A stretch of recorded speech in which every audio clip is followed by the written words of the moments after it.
Welcome to the Deep Dive, brought to you by Curious Minds. Today we're diving into something huge, really the economic story of our time, China's rise and what it means, especially, how it stacks up against the United States. Absolutely. It's a topic that shapes so much of our world. We've pulled together quite a range of material market intelligence, strategic studies, UN reports, academic papers, even some geopolitical analysis and online discussions. So the mission today is basically to get under the hood, right? Understand the key drivers behind China becoming this economic powerhouse and, importantly, how that plays out in the dynamic with the U.S. Exactly. We want to connect the dots between the history, the policies, and the current reality. Okay, let's start with that history because, honestly, it provides some pretty essential context. It's easy to just see China as it is now, but back in, say, 1820. A completely different picture. China was estimated to be about 1/3 of the entire global economy. A real giant. 1/3? That's incredible. But then came what historians often call the century of humiliation. Colonization, pressure from Europe, the U.S., Japan. Right. A really difficult period. And the economic impact was devastating. By 1950, after all that turmoil and the revolution, China's share of the global economy had just collapsed to around 5%. Wow, from 1/3 down to 5%. That really puts the post-1949 drive into perspective. It does. The primary goal after the revolution wasn't just political consolidation. It was about national survival and resurgence through rapid industrialization. Moving from, a largely agricultural base to becoming an industrial power was paramount. Which brings us to this unique model they developed, market socialism, sometimes called the socialist market economy. It's not old-school communism, is it? Not at all. It's a fascinating blend. They started introducing market mechanisms back in 1978, but, and this is crucial, the state kept a firm hand on the tiller, especially in what they call the commanding heights. Commanding heights. Meaning what exactly? To think big strategic sectors, banking, major manufacturing, telecoms, transportation. The state owns or heavily directs these core areas, even while allowing market forces elsewhere. So it's like strategic control combined with market dynamism. That's a good way to put it. Deng Xiaoping's famous line really sums up the philosophy, doesn't it? It doesn't matter if a cat is black or white, as long as it catches mice. Yeah, pure pragmatism. Exactly. It wasn't about ideological purity. It was about results. They experimented, introduced market elements step by step, saw what worked, scaled it up. It wasn't a shock therapy approach. And this marketization went pretty deep over time, didn't it? Some research suggests that by the late 90s. That's right. By 1999, a huge majority of prices, retail goods, agricultural products, even inputs for producers were set by the market, not by state decree. That's a fundamental shift. Though some sources do stress the importance of developing the rule of law alongside the market, which is an ongoing discussion. And the impact on pure economic growth figures is just undeniable. Oh, absolutely stark. If you look at real GDP, adjusted for inflation, it went from something like $232 billion back in 1970 to almost $16 trillion by 2019. That's in constant 2015 US dollars. That's exponential. Yeah. Just incredible growth, fueled by letting the market play a bigger role. Right. It is. And looking at where things stand now, especially using purchasing power parity or PPP, which tries to compare actual buying power across countries. Right, what your money actually buys you. Exactly. By that measure, the IMF data suggests China's economy actually overtook the US around 2017. As of early 2023, China was about 19% of the global total, with the U.S. around 15%. That shift is fundamental to the whole U.S.-China relationship today. Okay, so market forces were unleashed. But it wasn't just about letting the market run free. There was also this very deliberate, very active role for the state through industrial policy and massive infrastructure projects. Precisely. This wasn't a hands-off approach. China has consistently used industrial policy to upgrade its industries, aiming to become, a true industrial power, not just a low-cost manufacturer. These policies are central to their growth story. And these policies has clear goals, right? They're not just random interventions. No, they're quite structured. The guiding principles seem to be things like aligning with the overall national strategy, fixing market failures, strengthening core capabilities, being selective about which sectors to boost, coordinating different policies, and even pursuing international cooperation when it serves their goals. And the infrastructure side, the scale is just hard to comprehend. It really is. The forecasts are massive. Mordor Intelligence estimates the China infrastructure market hitting nearly $1.6 trillion by 2030. That's huge investment. And a lot of that is focused on transportation, isn't it? The latest five-year plan seems big on that. Very big. The 14th five-year plan, which came out in 2022, puts a major emphasis on building and strengthening everything: roads, railways, ports, waterways, plus the tech and the skills needed to run it all efficiently. The high-speed rail plans alone are staggering, doubling the network by 2035. Yep, aiming for 70,000 kilometers, that's about 43,500 miles, an 84% increase from 2020. They already had 150,000 kilometers of total railway network back in 2021. It just dwarfs anything in the U.S. or Europe in terms of scale and speed of construction. Completely. And it's not just rail. They're talking about 460,000 kilometers of national expressways and highways, plus 25,000 kilometers of high-quality inland waterways. This network is the backbone of their manufacturing efficiency. It connects everything. Which ties into another key piece of the puzzle: these special economic zones, the SEZs, and also the rise of industrial clusters. Right. SEZs were really foundational, especially early on. Think of them as specific geographic areas like Shenzhen, famously, where the government set up different rules. More business-friendly rules. Exactly.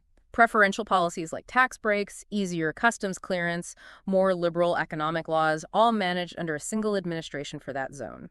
The idea was to attract foreign capital and technology and kickstart export-oriented growth. And they seem to have worked, providing jobs, foreign currency. Definitely those direct benefits, but maybe even more important were the indirect ones. They acted as laboratories for reform, trying out new ideas that could later be rolled out nationwide, and crucially, they facilitated technology transfer. And we're not just talking one or two zones. There's a whole alphabet soup of them, isn't there? Yes. You have the big comprehensive ones like Shenzhen, Zhuhai, Shanghai Pudong. Then economic and technological development zones, ETDZs, which are widespread, free trade zones, export processing zones, high-tech zones. They use different models for different goals. It's interesting how the sources contrast the SEZs, which were very much government planned top-down, with industrial clusters, which often emerged more organically, bottom-up. Though even with clusters, local governments often played a key enabling role. So what made the SEZ successful? Was it just the tax breaks? That helped, but the analysis points to more fundamental factors. Strong commitment from leadership, both central and local, was key. Real pragmatism. Then, yes, the preferential policies, but also giving these zones real institutional autonomy, sometimes even local legislative power. Wow, letting them make their own laws to some extent. Within limits, yes. And critically, strong government support for building the necessary infrastructure, roads, ports, power, and providing business services, making it easy to set up shop. Are there specific examples of innovation coming out of these zones? Absolutely. Shenzhen is famous for pioneering wage reforms and creating super-fast government approval systems, like 24-hour turnaround. It even established its own stock exchange.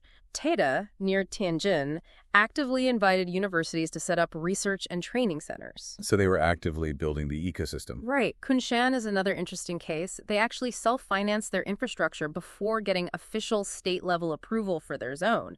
And Suzhou's tech park provided seed money and tech support for startups. Real proactive measures. And foreign investment poured in, didn't it? Especially into places like Shenzhen. Definitely. The data shows a strong correlation, particularly foreign money going into manufacturing and services, linking directly to higher output and more jobs.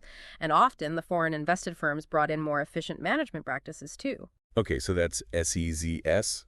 What about these industrial clusters? How are they different? Think of clusters as geographic hotspots for a specific industry.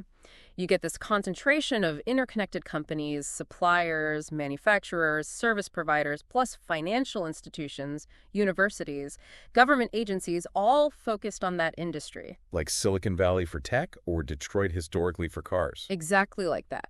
The benefit is you get intense specialization, shared efficiencies like a skilled labor pool or specialized suppliers, and faster knowledge spillover. Everyone learns from each other. And the government had a role here too, even if they were more bottom-up. Oh, yes. Local governments often actively nurtured clusters. They might implement quality control standards, like in the Pudyuan Kashmir market, or set up technology and innovation centers TICs to help firms upgrade, like in Shikio's textile cluster. Sometimes they facilitated partnerships with foreign experts, like Wenzhou did for its footwear industry. It sounds like even former state-owned enterprises played a role. They did. When some SOEs were privatized, the skills and sometimes even the physical assets became the nucleus for new clusters.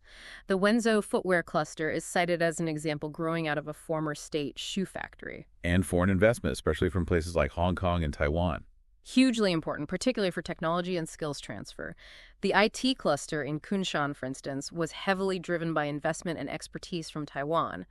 It's this mix of state guidance, private initiative, and foreign input that created these powerful clusters. Which leads us to the present day, where China is often called the world's industrial superpower. It's hard to argue with the numbers. China's share of global manufacturing output went from, 3% in 1990? Tiny. To over 28% in 2022. That's more than the US, Japan, and Germany combined. It's staggering. Yeah. And it's not just volume. It's the efficiency and the deep vertical integration within those clusters we talked about. Entire supply chains exist within China. They essentially became the hub of the global supply chain. The indispensable hub for many products. And a huge factor enabling this was the labor force. Remember that massive migration from rural areas to the cities in the 80s and 90s. Millions and millions of people looking for work. That provided the manpower to scale up production incredibly quickly. It also had the huge social impact of lifting, estimates say, over 700 million people out of poverty, which in turn created a massive domestic market for goods. Meanwhile, during much of this period, the U.S. economy was moving in a different direction. Towards deindustrialization, yeah. Especially during the neoliberal era, there was a significant shift towards finance, services. Manufacturing as a share of U.S. GDP dropped quite dramatically from its peak in the mid-20th century. A real divergence in paths. Absolutely. And this leads to friction, particularly around technology. The sources mention the Chinese government's requirement, in many cases, for foreign companies wanting access to the Chinese market to enter joint ventures with local firms. And share their technology. And share technology, yes. The U.S. often labels this forced technology transfer and complains bitterly about it. But some argue it wasn't exactly forced. Well, the counter-argument from some legal scholars mentioned in the research is that foreign companies knew the rules going in. They made a strategic choice to invest and share tech in return for market access. It was transactional, even if the terms were set by China. Contentious, either way. Very. But undeniably, it was a key strategy for China to rapidly build its own technological capabilities across many industries. And the U.S. response now feels much more confrontational. It's certainly become much more aggressive. The U.S. increasingly views China's economic and technological rise as a direct challenge to its own position. So you see sanctions, export controls, especially on sensitive tech like advanced semiconductors, and a push for allies to friend-shore supply chains, basically move them out of China to friendly countries. Yet, despite the trade wars and the rhetoric, U.S.-China trade has actually continued to grow overall. It highlights just how deeply integrated China is in the global economy and how difficult it is to decouple completely, even with political will. this really underscores the role of the Chinese state, the visible hand, as some economists call it, in this whole process. It wasn't just a free market miracle. Far from it. The government was actively involved in creating markets, guiding investment, and shaping the industrial landscape. It's a stark contrast to purely free market ideologies. And the structure of government itself played a role.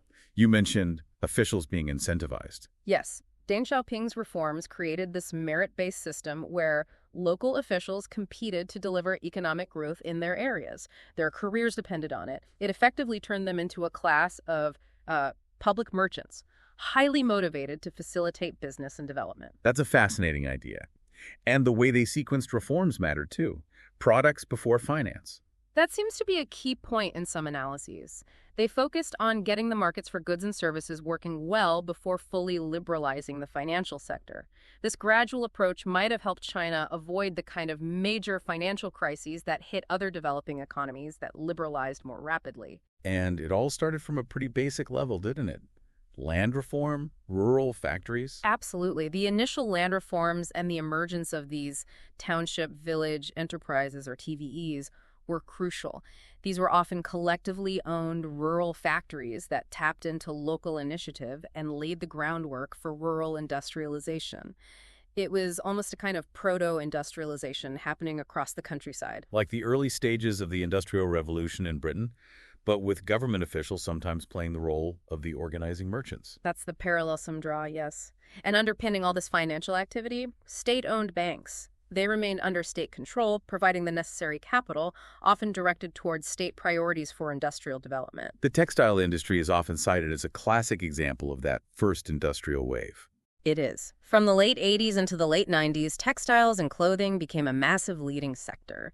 It was driven by market demand, absolutely, but also guided by government policy and fueled by the growth of those specialized industrial clusters we discussed. China became the world's biggest textile producer and exporter before it even joined the WTO in 2001. And then came a second wave. More heavy industry. The huge investments in energy, like the Three Gorges Dam motive power and infrastructure, particularly high-speed rail, created enormous demand for steel, cement, machinery. This fueled a second industrial revolution focused on heavy industrial goods. And throughout this, the approach to privatization was cautious. Very gradual and strategic. They focused mainly on privatizing smaller or medium-sized state-owned enterprises, while deliberately keeping the large strategic SOEs in key sectors like energy, banking, and telecoms under state control. Grasping the large, letting go of the small was the phrase often used. So when you put it all together, the message seems to be that industrial policy really matters. That's a strong conclusion from several sources. China's experience suggests that having a well-thought-out development strategy and effective industrial policies might be more crucial for escaping poverty and achieving rapid development than simply adopting democracy or free markets wholesale. The how seems just as important as the what's. Okay, so let's try and synthesize this. We've covered a lot of ground. We've seen this unique Chinese model, state guidance, but embracing market mechanisms. Massive strategic investment in infrastructure. The crucial role of SEZs and industrial clusters acting as engines of growth and innovation. And how all of this propelled China from that post-revolutionary low point to becoming this global industrial giant, fundamentally reshaping global supply chains and economic power balances. Which inevitably has led to this incredibly complex, often tense, relationship with the United States. There's deep interdependence. U.S. consumers rely on Chinese goods, U.S. companies rely on the Chinese market and supply chains. But also growing strategic rivalry, competition over technology, security concerns, and fundamentally different views on how the global economy should work. So to leave our listeners with something to chew on, a final thought. Considering China's very state-involved path, and remembering that the U.S. itself used significant government intervention during its own rise, think railroads, wartime industrial mobilization, the space race. Right. The idea of a purely free market rise is often a historical oversimplification for most nations. Exactly. So given these different models and the current intense competition, what does this tell us about the future? Are we seeing the emergence of new models for economic development and global power? Is the 20th century Western model the only game in town anymore? That's the big question, isn't it? The dynamics are clearly shifting, and the playbook for global economic leadership might be getting rewritten right now. Lots to think about. Indeed. Well, thank you for joining us for this deep dive. We hope you found it illuminating. If you did, please do like this video and subscribe to Curious Minds for more analyses like this one. We'll see you next time.